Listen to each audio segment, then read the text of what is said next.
Bueno, continuamos entonces con nuestro estudio de Primera de Juan y nos encontramos en esta porción que ya les mencioné, capítulo 1, 5, del versículo 5 al capítulo 2, versículo 1.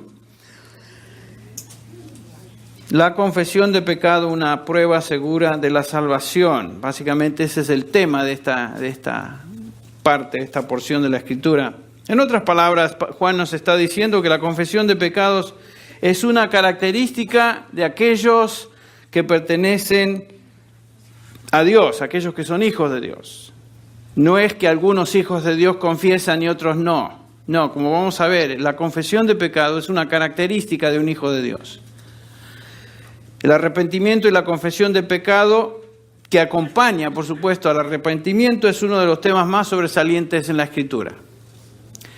Tenemos que subrayar, tal vez una vez más, que la Biblia nos enseña que el arrepentimiento, escuche bien, es la obra de Dios en el corazón de la persona que Él llama salvación. No es algo que uno hace antes de poner su fe en Cristo Jesús, sino que es la obra de Dios. No es algo que uno hace, sino que realmente Dios mueve el corazón de una persona a arrepentirse de sus pecados. Tanto en la salvación, como también en el proceso de santificación a través de nuestro peregrinaje como creyentes también. Por ejemplo, ustedes recuerdan Hechos 11:18, nos dice que allí en Jerusalén, al oír esto, se calmaron y glorificaron a Dios diciendo, así que también a los gentiles ha concedido Dios el arrepentimiento que conduce a la vida.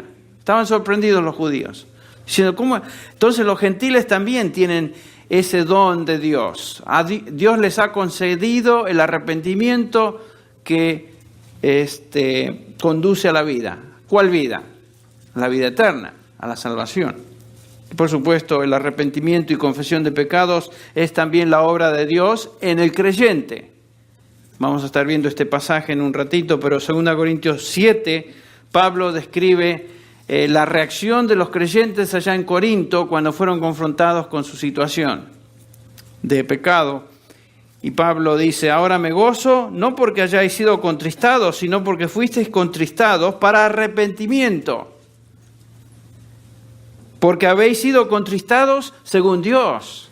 ¿Ven? Dios es el que los movió a arrepentirse. Para que ninguna pérdida padecieseis por nuestra parte, porque la tristeza que es según Dios produce arrepentimiento. ¿Ven? Lo que está diciendo Pablo ahí es que los creyentes se arrepintieron, genuinamente se arrepintieron, y la razón es porque Dios produjo ese arrepentimiento en sus vidas.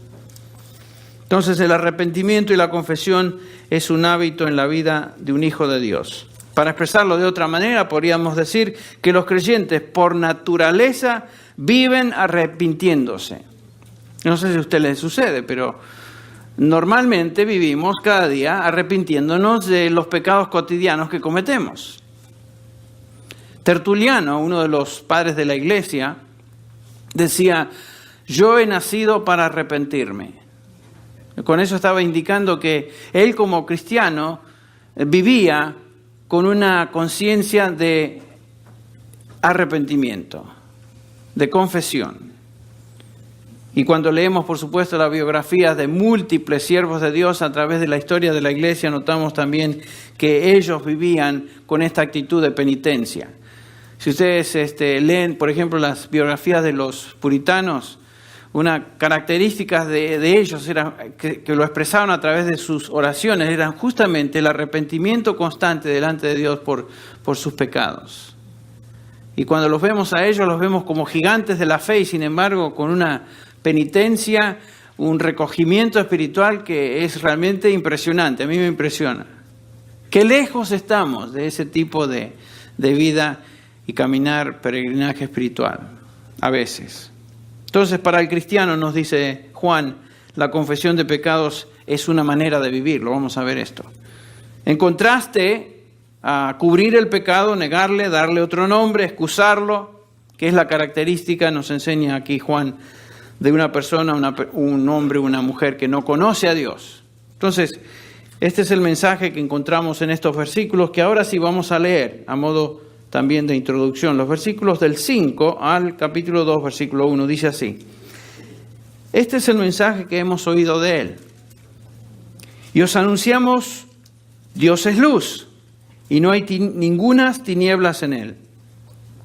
Si decimos que tenemos comunión con Él y andamos en tinieblas, mentimos y no practicamos la verdad. Pero si andamos en luz como Él está en la luz, ¿qué pasa? Tenemos comunión unos con otros y la sangre de Jesucristo, su Hijo, nos limpia de todo pecado. Si decimos que no tenemos pecado, nos engañamos a nosotros mismos y la verdad no está en nosotros. Si confesamos nuestros pecados, Él es fiel y justo para perdonar nuestros pecados y limpiarnos de toda maldad. Si decimos que no hemos pecado, le hacemos a Él mentiroso y su palabra no está en nosotros, y culmina la primera porción del versículo 1, capítulo 2. Hijitos míos, estas cosas os escribo ¿para qué? Para que no pequéis.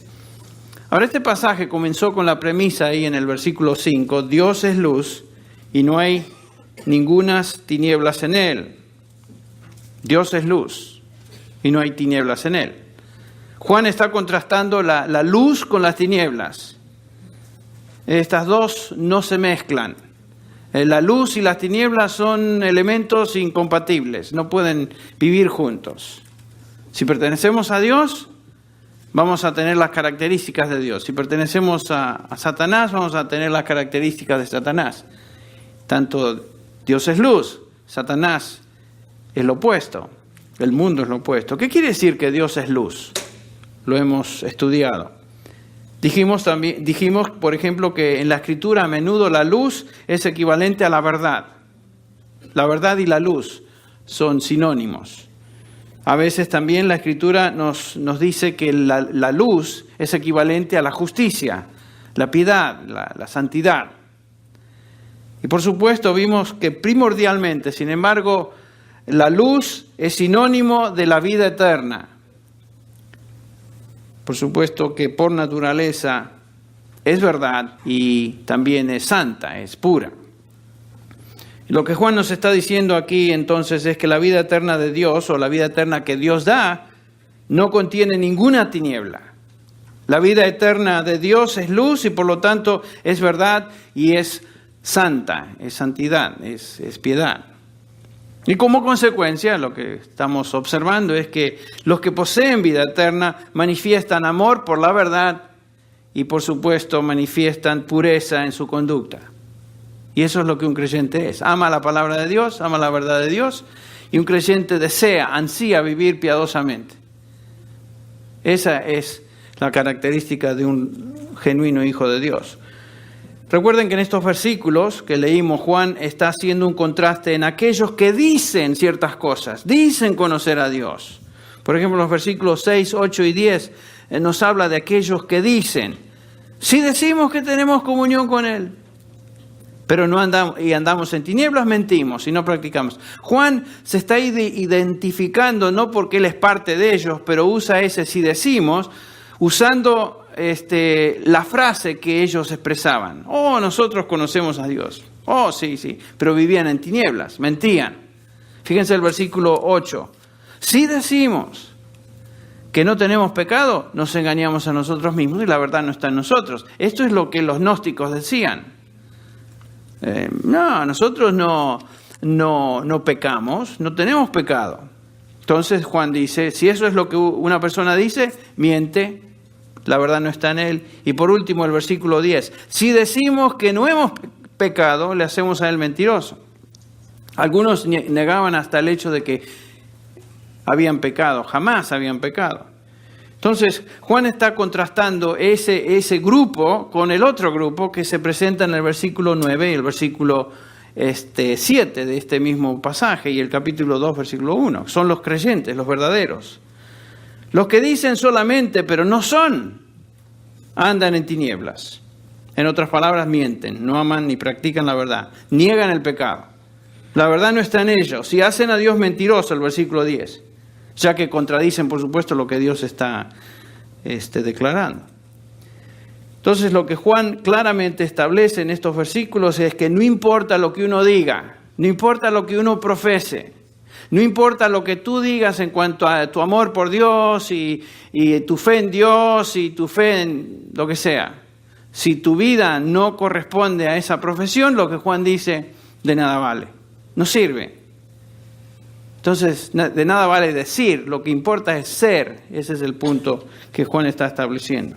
Si alguien no ama la verdad y niega el pecado en su vida, el tal obviamente no es de Dios. No es de Dios. No tiene vida eterna, permanece en tinieblas. Ahora, ese es el primer grupo de personas que Juan está describiendo en estos versículos, pero veamos el segundo grupo. Estamos hablando de aquellos que tienen comunión con Dios y andan en la luz. Y Juan los describe a través de 3 palabras que quiero hacer notar en este pasaje. 3 palabras en este pasaje que describen a los hijos de Dios. La primera de estas palabras la encontramos allá en el versículo 7. El versículo 7 y el versículo 9 son contrastes a los versículos 6, 8 y 10. ¿Ok? Versículos 7 y 9 son verdaderos creyentes. Versículos 6, 8 y 10 son falsos profesantes. ¿De acuerdo? Entonces, ahí dice el versículo 7. Mas si andamos en la luz, como Él está en la luz, tenemos comunión los unos con los otros y la sangre de Jesucristo nos limpia de todo pecado. La primera palabra que quiero que notemos, característica de un creyente, es que es un hombre, una persona limpia. Ha sido limpiado. Esta palabra también aparece en el versículo 9, cuando Juan dice, si confesamos nuestros pecados, Él es fiel y justo, ¿para qué? Para perdonar nuestros pecados y limpiarnos de toda maldad. Estos 2 versículos son muy importantes y vamos a tomarnos un tiempito hablando de ellos. Tenemos que entenderlos. Están describiendo a creyentes genuinos. Noten que el versículo 7 comienza diciendo, si andamos en la luz. Este es un presente subjuntivo en griego. Está hablando de una acción continua. Si andamos continuamente en la luz, es lo que está diciendo. Y por supuesto el subjuntivo, no sé si ustedes recuerdan de sus estudios de gramática española, allá no sé cuántos lo tomaron, a mí siempre me gustó la gramática y recuerdo estas cositas. Y particularmente aquellos que hemos estudiado griego, después, más tarde, aprendemos o comenzamos a notar el énfasis de un subjuntivo. El subjuntivo es, en la gramática, se refiere a una afirmación general hipotética. Por supuesto, en este caso está hablando de aquellos que pertenecen al Señor. Dice, si andamos continuamente en la luz, y por supuesto el contexto aquí se refiere a lo que acabamos de ver, el contraste entre creyentes y no creyentes. Está hablando acá Juan de creyentes genuinos. Si andamos en la luz, si continuamente andamos en la luz, en contraste a estos falsos, entonces la sangre de Jesucristo nos limpia de todo pecado. La palabra andar a veces se traduce caminar. Se refiere a un hábito, es una manera de vivir, es un patrón de vida. Si andamos habitualmente en la luz, es lo que está diciendo Juan. ¿Y qué quiere decir andar en la luz? Bueno, si Dios es luz, andar en la luz es vivir en comunión con Él. En otras palabras, tener vida eterna, la vida eterna de Dios, amar la verdad, vivir en santidad. Eso es andar en la luz. Ser como nuestro Padre Celestial, quien es luz. Entonces Juan dice, si andamos en la luz, tenemos comunión con Dios, con su Hijo Jesucristo, con la familia de Dios, tenemos comunión con Dios. Eso es andar en la luz. Y como dijimos, es amar la verdad de Dios, es ser piadoso en nuestra conducta y por supuesto equivale a tener vida eterna, andar en la luz.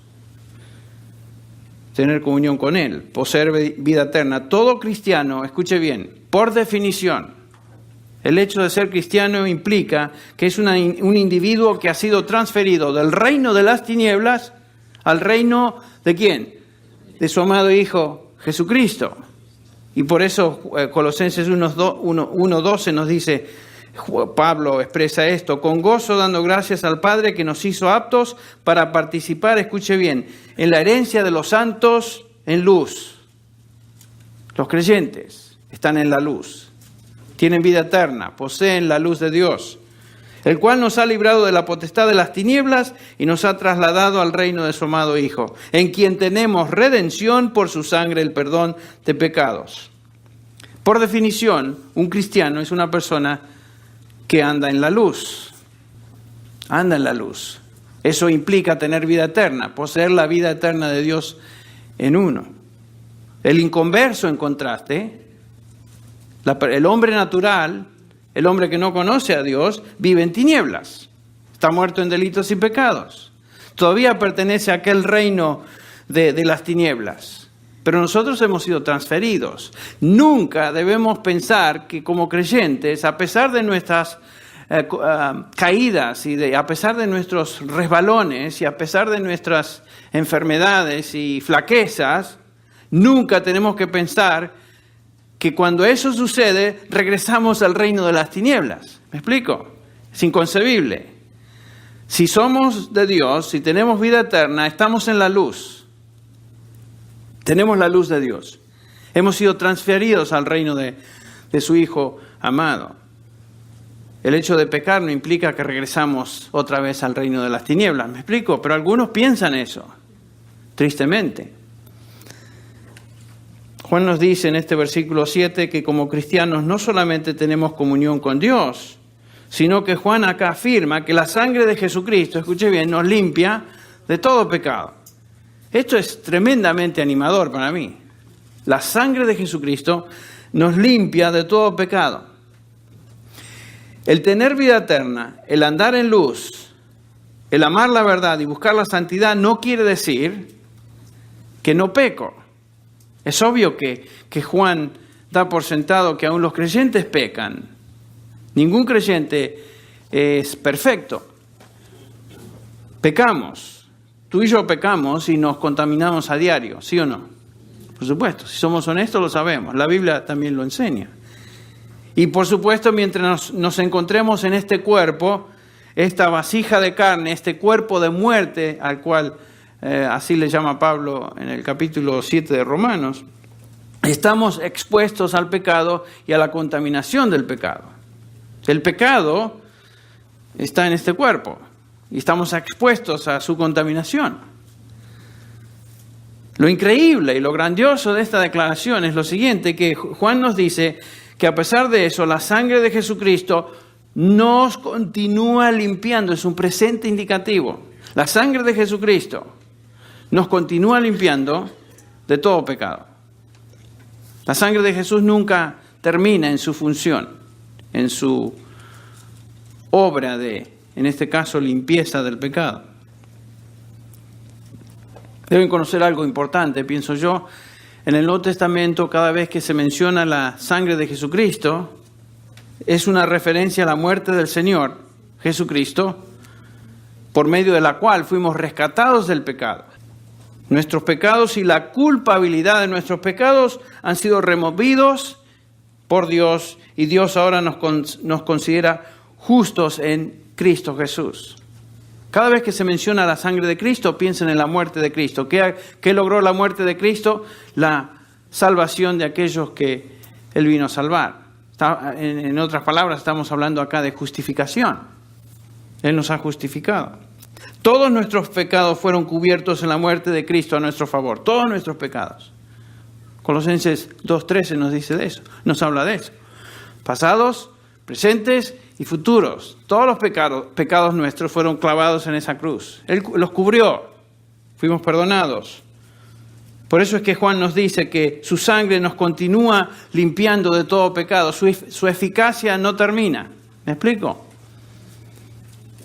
Y noten que no existe ninguna condición en el versículo 7. La única condición que aquí, aunque no se menciona, se deduce, es el hecho de que somos salvos. La única condición es la salvación. Esto quiere decir que para los que andan en la luz, los que pertenecen a Dios, los que poseen vida eterna, los que han sido justificados, existe un continuo perdón y limpieza de sus pecados por la sangre de Jesús, quien pagó por ellos. Noten. Por eso el Señor también intercede a favor nuestro a la diestra del Padre continuamente. ¿Por qué? Porque todavía necesitamos ser limpiados de nuestros pecados continuamente. Cristo nos lavó una vez y para siempre. En Él tenemos redención, dice Pablo, el perdón de nuestros pecados. Y esto es lo que también el mismo apóstol Pablo enseña ya en 1 Corintios 6:11, dice, y esto, erais algunos de vosotros, pero fuisteis ¿qué? Lavados, santificados, fuisteis justificados en el nombre del Señor Jesucristo y en el Espíritu de nuestro Dios. Esta es la realidad de la limpieza de la sangre de Cristo. A veces pensamos que la sangre de Cristo simplemente nos salvó, pero la sangre de Cristo tiene una eficacia continua. Continuamente nos está limpiando de nuestros pecados. Y por supuesto esa realidad es la que Jesucristo, el Señor Jesús, estaba tratando de enseñar a sus discípulos allá en Juan capítulo 13, cuando el Señor se ciñe esa toalla y comienza a lavar los pies de sus discípulos. Él tenía una lección para enseñar, particularmente para uno de ellos, Pedro, quien cuando el Señor se le acerca a él, Pedro aparentemente se sentía muy humilde. ¿Cómo voy a permitir que el Señor me lave a mí los pies? ¿Se acuerdan? Dice, Pedro le contestó, jamás, Señor, me lavarás los pies. Jesús le respondió, si no te lavo, no tienes parte conmigo. Vayan pensando en la palabra lavar. ¿Qué es lo que está enseñando Jesús ahí? Simón Pedro le dijo, Señor, entonces no solo los pies, sino también las manos y la cabeza. Todo, Señor, dame un baño. Ya que estás, dame un baño. Si no voy a tener parte contigo. Y noten lo que Jesús le dice. El que se ha bañado no necesita lavarse, excepto los pies, pues está todo limpio. Y vosotros estáis limpios. ¿Ves? Está hablando del baño de la salvación. Había uno en el grupo que no estaba limpio. ¿Quién era ese? Judas. Era el único inconverso en el grupo. De los discípulos era el único inconverso. Pero aparentemente los demás no se habían dado mucha cuenta de esto. Por eso es tan fácil a veces colarse en una iglesia y pretender ser evangélico, pretender ser cristiano y de repente desaparecen, terminan quién sabe dónde y uno se rasca la cabeza. Pero no era de nosotros este. Es lo que Juan dice. No eran de nosotros. Si hubieran sido, hubieran permanecido. Es lo que sucedió acá con Judas. Sabía el Señor quién le iba a entregar. Pero el Señor le dice a Pedro, si no te lavo los pies, no tienes parte conmigo. Entonces Pedro responde, Señor, no solo mis pies, sino todo. El Señor Jesús estaba tratando de enseñarle algo y Pedro no entendió la ilustración. Le estaba estorbando, como siempre. Pedro a veces estorbaba un poquito. Ya estaban limpios, no había necesidad de un baño extra. Si somos salvos, si hemos sido bañados una vez y para siempre, lo cual representa la salvación. La limpieza continua del pecado del cristiano, que continuamente nos afecta, eso es lo que está enseñando el Señor Jesús. Necesitamos todavía ser limpiados continuamente y aquello que logra esa limpieza del pecado cotidiano es justamente la sangre de Cristo.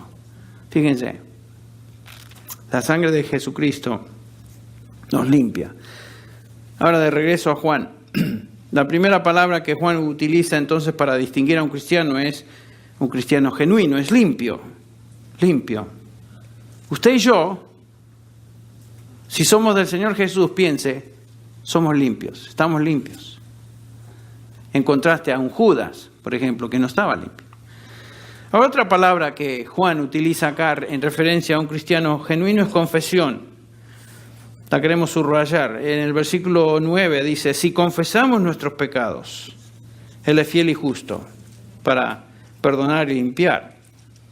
Este es un versículo muy conocido, ¿no es cierto? Me imagino que la mayoría de nosotros lo hemos memorizado y lo hemos mencionado tantas veces y cuando pecamos inmediatamente nuestra mente va a ese pasaje porque sabemos que necesitamos ser limpiados de nuestros pecados cotidianos. Pareciera que si no confesáramos Dios no perdonara, porque dice si confesamos. A primera vista pareciera decir algo, este versículo 9, distinto a lo que ya vimos en el versículo 7, el cual nos enseña que la sangre de Jesucristo nos limpia continuamente. ¿Cómo podemos armonizar estos dos versículos? ¿Por qué está diciendo Juan esto? En primer lugar, tenemos que entender que Dios nos dice en este pasaje que Él es fiel. Dios es fiel. ¿Fiel a qué? En hacer lo que nos promete en el versículo 7, que nos va a limpiar. Dios es fiel. Él nos limpia de todo pecado.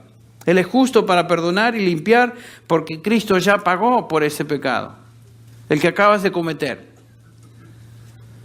La promesa del nuevo pacto en Jeremías 31:34, ustedes recuerdan, el Señor dice, perdonaré su maldad, hablando de su pueblo, y no recordaré más su pecado. ¿Ustedes piensan que el Señor está marcando? No, Él perdonó y no recuerda nuestros pecados. En la justificación, cuando fuimos salvados, Dios nos perdonó de todos nuestros pecados. Esta es la limpieza, como ya dijimos, el baño total de nuestros pecados.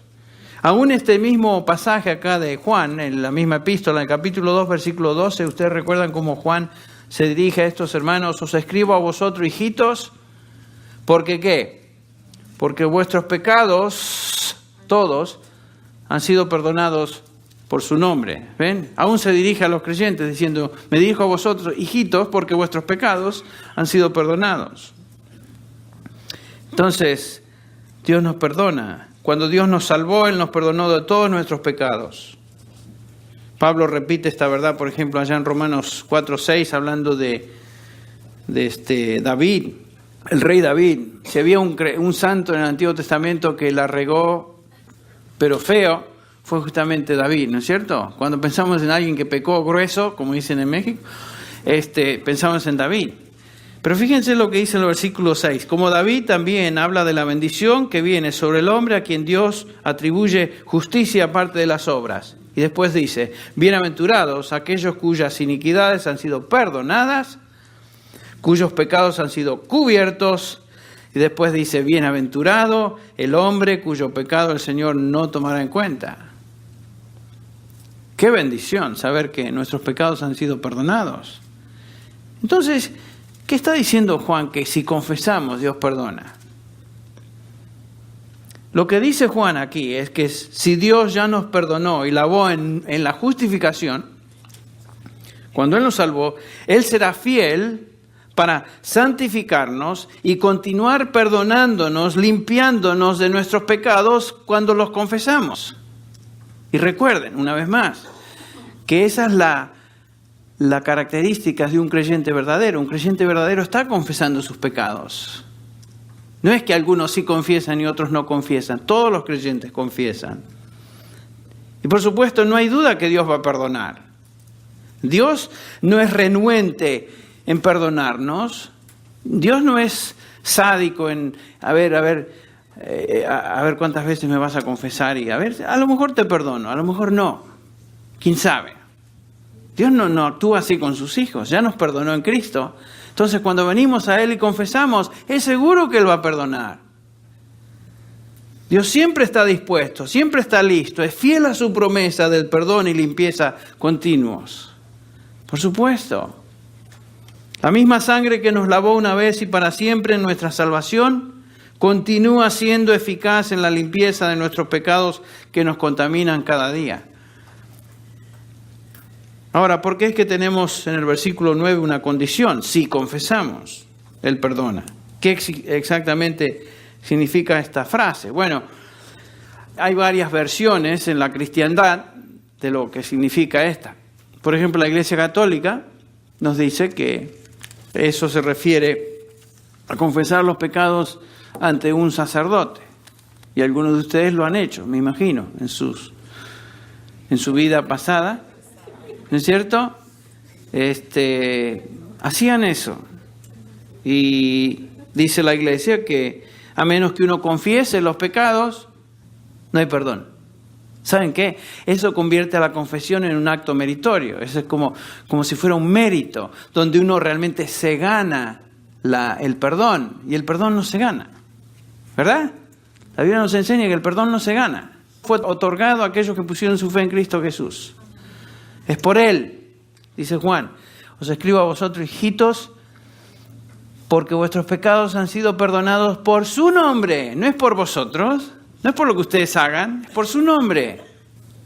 En primer lugar, también como respuesta a esa posición, es que el pasaje no nos dice nada de confesar pecados ante un sacerdote o ante un pastor. En segundo lugar, esto haría, como ya mencioné, de la confesión un acto así que uno se gana el perdón. No. Otros piensan que esta condición, si confesamos, quiere decir que la confesión, esta es la posición psicológica. La confesión es una catarsis, algo terapéutico, algo que me hace bien. Entonces sentirme mal, cuanto más mal me siento y confieso, el solo hecho de pasar por ese proceso, entonces me hace bien. Y algunos explican que ese es el sentido del pasaje. Si confesamos, entonces Él nos perdona, nos hace sentir bien. Pero no es eso lo que dice el pasaje. Otros explican el pasaje 1:9 diciendo que es una referencia a la confesión en el momento de salvación. El momento de salvación. Si confesamos, Él perdona. Bueno, el problema es que la salvación incorpora más que simplemente confesar pecados. La salvación incorpora o incluye la fe en el Señor Jesucristo. Y además que este pasaje nos está hablando de un presente subjuntivo. Si estamos continuamente confesando, Él nos perdona. Eso no es un acto de salvación una vez y para siempre. Sería entonces la salvación un continuo acto de pedir perdón y ser salvo continuamente. Y eso no es lo que dice el pasaje. ¿Me explico? Okay. Otros dicen, y esta es la versión popular, que Dios solo perdona los pecados confesados. Cuidado, solamente los pecados confesados. Si esto es cierto, entonces todos los cristianos van a entrar al cielo sin tener todos sus pecados perdonados. Porque les pregunto, ¿cuántos de ustedes y de nosotros, como cristianos, estamos segurísimos que hemos confesado todos nuestros pecados delante del Señor? No estamos seguros. Algunos se nos pasan. Por nuestra carnalidad, por nuestra insensibilidad, por nuestra estupidez, por lo que sea. El punto es que se nos pasan. Entonces, ¿qué? ¿Va a haber en el cielo cristianos que aún no han sido perdonados de todos sus pecados? Una conclusión absolutamente absurda, porque el hecho de estar en el cielo implica que han sido perdonados. Y han sido perdonados por virtud de Cristo Jesús. Entonces eso se tiene que rechazar también. La palabra confesar, la hemos mencionado 2 o 3 veces, tiene que ver con, es homologueo, que quiere decir lo mismo, ¿se acuerdan? Significa decir lo mismo.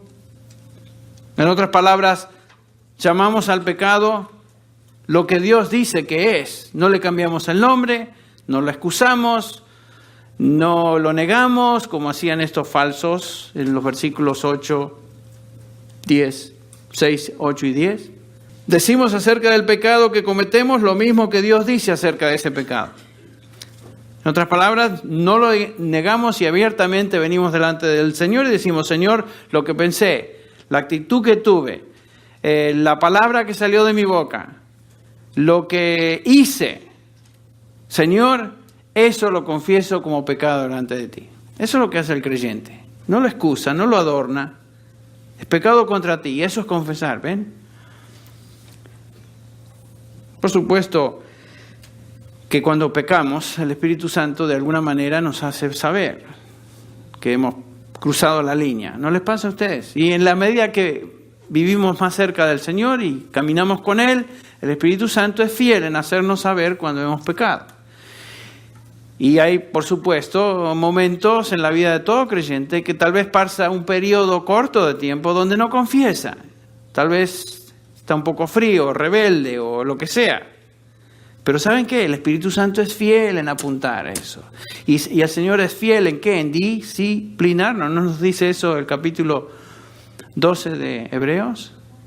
Que Dios al que ama, disciplina y azota a todo aquel que recibe por hijo. Y gracias a Dios por ese proceso. ¿No es cierto? Gracias a Dios por eso. Él es fiel en disciplinarnos. Por supuesto, llega el momento que el cristiano genuino finalmente, ¿qué hace? Confiesa. Señor, no puedo seguir así. Tengo que confesar.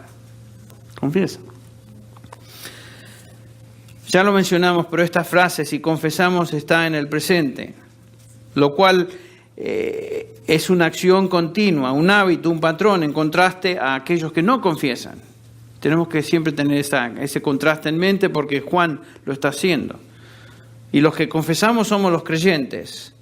Esta es nuestra continua característica. Si confesamos, dice Juan, estamos demostrando que somos de la luz, andamos en la luz, pertenecemos al Señor. Y por supuesto, Dios es fiel en continuar perdonándonos. Y esta es nuestra experiencia diaria como hijos de Dios. Nuestra característica y patrón de vida es una de penitencia y confesión. Para mí, estaba tratando de pensar, ¿cómo puedo ilustrar eso en un pasaje? ¿Cómo es que pudiera ayudarme a entender este contraste?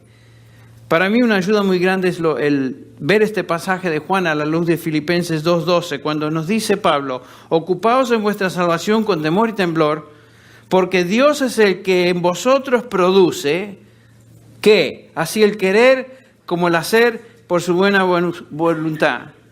El capítulo 1, versículo 6 nos dice que Dios comenzó la buena obra. ¿Y qué va a hacer con esa obra? La va a continuar. Y por supuesto, Dios produce en nosotros el deseo de confesar nuestros pecados. Nos mueve a confesar. Porque un hijo de Dios no puede mantenerse así, insensible a su pecado. No, nos mueve, nos empuja a confesar. Y esa es la obra del Espíritu Santo. Escuche bien, 4 palabras que comiencen con C. La continua confesión caracteriza a un cristiano. Es una frase interesante. La continua confesión caracteriza a un cristiano. 4 Cs, 4 palabras que comienzan con C. Eso me ayuda también a recordar la intención de este pasaje si confesamos. Está hablando de creyentes. Por supuesto es obvio que así como hay niveles de madurez y crecimiento entre cristianos, también hay niveles de arrepentimiento y confesión. Cuanto más un creyente viva en comunión con el Señor y camine con el Señor, más va a confesar, ¿saben? Más va a sentir su pecado. Más se va a sentir que es pecador delante de Dios. Y más va a confesar. Aquellos que no viven tan cerca del Señor van a demostrar también que no confiesan tan a menudo, tal vez como deberían hacerlo. Son más insensibles a las cosas. Hay niveles de crecimiento, hay niveles de madurez. No todos estamos en el mismo nivel de desarrollo espiritual, es lo que estamos diciendo. Ahora, ¿qué elementos entran en juego en una confesión verdadera?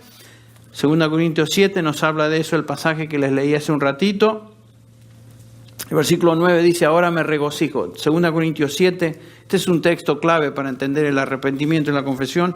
Dice Pablo, pero ahora me regocijo, no de que fuisteis entristecidos, sino que fuisteis entristecidos para arrepentimiento. Y dice, conforme a la voluntad de Dios. Versículo 10, porque la tristeza que es conforme a la voluntad de Dios produce arrepentimiento que conduce a salvación sin dejar pesar. Pero la tristeza del mundo produce muerte. Porque mirad, dice Pablo, ¿qué solicitud ha producido en vosotros esto? Esta tristeza piadosa, qué vindicación de vosotros mismos, qué indignación, qué temor, qué gran afecto, qué celo, qué castigo del mal. En todo habéis demostrado ser inocentes en el asunto. 2 Corintios 7, 9 al 10. Y acá nos dice este pasaje que el arrepentimiento es causado por el Espíritu de Dios, que trae como consecuencia, noten ahí, tristeza por el pecado que mueve a salvación. La tristeza del mundo produce remordimiento. Eso es lo que le pasó a Judas, ¿se acuerdan?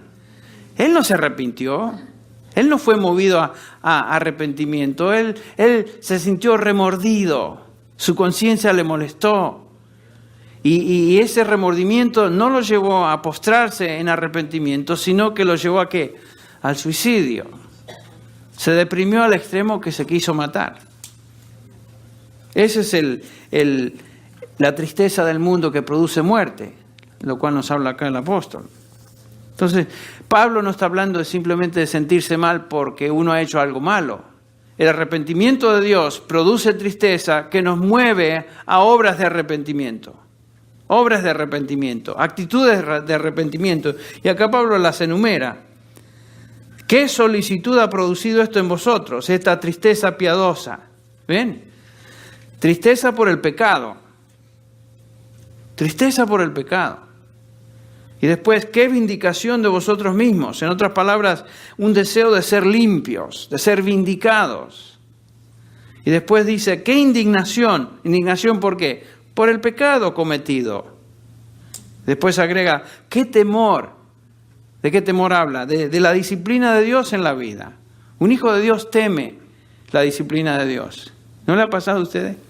Que han andado medio desobedientones y saben ustedes que se van a meter en una posición donde Dios va a tomar ciertas medidas. En su gracia a veces, yo recuerdo una ocasión en mi vida que tenía temor que Dios me iba a dar un palazo en la cabeza y que me iba a sacudir de una manera increíble y hasta temía mi vida.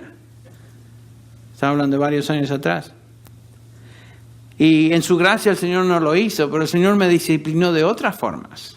A veces Dios no nos da lo que tememos, sino que Él tiene otros métodos de disciplinarnos. Pero esto es lo que dice Pablo. ¿Qué disciplina, qué temor a la disciplina de Dios? ¿Qué gran afecto? ¿Afecto a qué? Por santidad. ¿Qué celo? ¿Celo por qué? Por lo que es santo.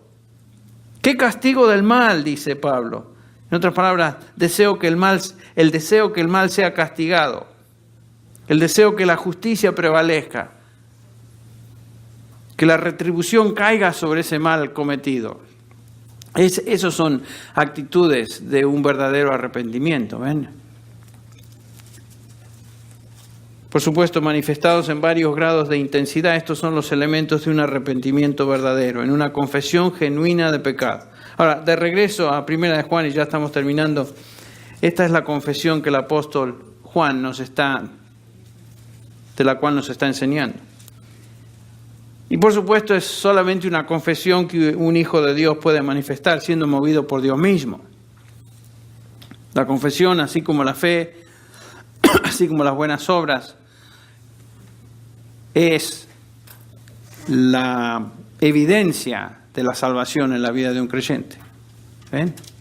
Yo no produzco fe en mí mismo, yo no produzco buenas obras en mí mismo, yo no puedo producir arrepentimiento en mí mismo, yo no puedo producir real, genuina confesión en mí mismo. Son obras del Espíritu Santo en el corazón. Solamente un hijo de Dios puede hacer eso. Por último, esta palabrita en el capítulo 2, versículo 1, y tenemos que concluir. No está la palabra, pero sí el concepto está ahí. La palabra es conquista. Conquista. Dice, hijitos míos, os escribo estas cosas para que no pequéis. Para que no pequéis. Lo que Juan está diciendo es que como hijos de Dios no tenemos que pecar. No tenemos que pecar. El pecado está al acecho, por supuesto. Somos tentados. Pero el pecado continuo y habitual caracteriza a una persona que no conoce a Dios. Un hijo de Dios, dice Juan, os escribo estas cosas para que no pequéis continuamente. Es la misma instrucción que encontramos allá en Romanos 6, que dice Pablo, ¿qué diremos entonces? ¿Continuaremos en el pecado para que la gracia abunde? Algunos podían llegar a esa conclusión de la gracia de Dios ofrecida sin condiciones. Bueno, entonces comamos y bebamos, que mañana moriremos. Pequemos hasta que nos hartemos, porque al fin y al cabo Dios perdona. No, dice acá, ¿continuaremos en pecado para que la gracia abunda? Y Pablo contesta, de ningún modo, de ningún modo. Nosotros que hemos muerto al pecado, dice Pablo, ¿cómo es que aún viviremos en él? Versículo 6, sabemos que nuestro viejo hombre fue crucificado con él, para que nuestro cuerpo de pecado fuera neutralizado, es la palabra, destruido, a fin de que ya no seamos esclavos del pecado. Versículo 7, el que ha muerto ha sido libertado del pecado. Noten las descripciones de un creyente. Versículo 11, así que también vosotros consideraos muertos para el pecado, vivos para Dios en Cristo. No reine pues el pecado en vuestro cuerpo mortal. Versículo 12 y el 14, porque el pecado no se enseñoreará de vosotros, dice Pablo categóricamente, pues no estáis bajo la ley, sino bajo la gracia. El punto es que como cristianos no tenemos que pecar. Hemos sido liberados de la esclavitud del pecado. Qué tremenda bendición. porque estamos en Cristo, porque tenemos vida nueva, porque el Espíritu Santo reside en nosotros, porque estamos en la luz y andamos en la luz, dice Juan, tenemos victoria sobre el pecado, no tenemos que ceder al pecado. Somos más que vencedores, ¿no dice Pablo? Por medio de aquel que nos amó y murió a nuestro favor. Tenemos el poder entonces de conquistar el pecado. Entonces, en este pasaje, Juan nos describe el retrato de un verdadero cristiano. Resumiendo, un cristiano es uno que ha sido lavado y es limpio del pecado. Es uno que confiesa continuamente el pecado y finalmente es uno que conquista o es vencedor sobre el pecado. ¿Ven el contraste tremendo entre un creyente y aquellos que dicen serlo? Eso es lo que nos está enseñando este tremendo apóstol, Juan. Bueno, vamos a orar para concluir, ¿ok? Padre, te agradecemos en esta noche por haber sido expuestos a esta verdad de tu palabra. Señor, es realmente un ánimo tan tremendo que trae en nuestro corazón el hecho de saber que hemos sido perdonados de nuestros pecados, que ya nos has lavado, que nos ves limpios en Cristo Jesús, que jamás seremos condenados.